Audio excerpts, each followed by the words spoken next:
O voceiro popular Fernando García Diéguez denunciaba esta mañá a intención do equipo de goberno de subir o imposto de bens inmobles nun 25%, o que suporá un aumento significativo da carga fiscal para os veciños. Esta subida de impuestos, que afectará a la gran mayoría de los vecinos, es un catastrazo.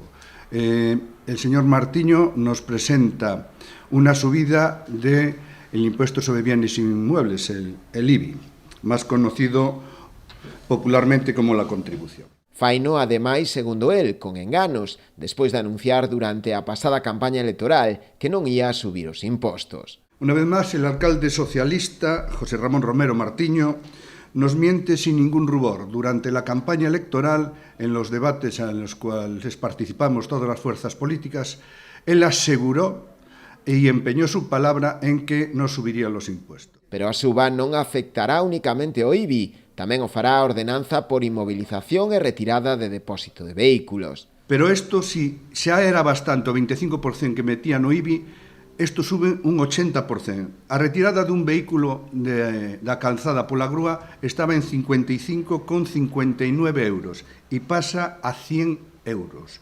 casi un 80%. A medida que pretende tomar o goberno municipal é para os populares un auténtico abuso, co que pretende agochar a situación crítica que padecen as arcas municipais debido á súa incapacidade e ao malgasto desmesurado. Pero esa situación crítica la ha generado él, no hay herencia ya que valga. Él lleva gobernando 5 años. Este problema lo ha generado él por su incapacidad para gestionar el concello y por su despilfarro desmadrado. Tiene el gasto corriente absolutamente desmadrado.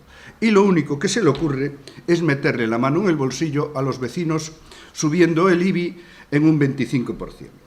Él justifica este tema con la inflación, pero oiga, mire, la inflación la estamos subiendo también los vecinos. Con una diferencia, mientras usted, para subsanar esos problemas de inflación, le mete la mano en el bolsillo a los vecinos, pero los vecinos no pueden meter un impuesto a nadie.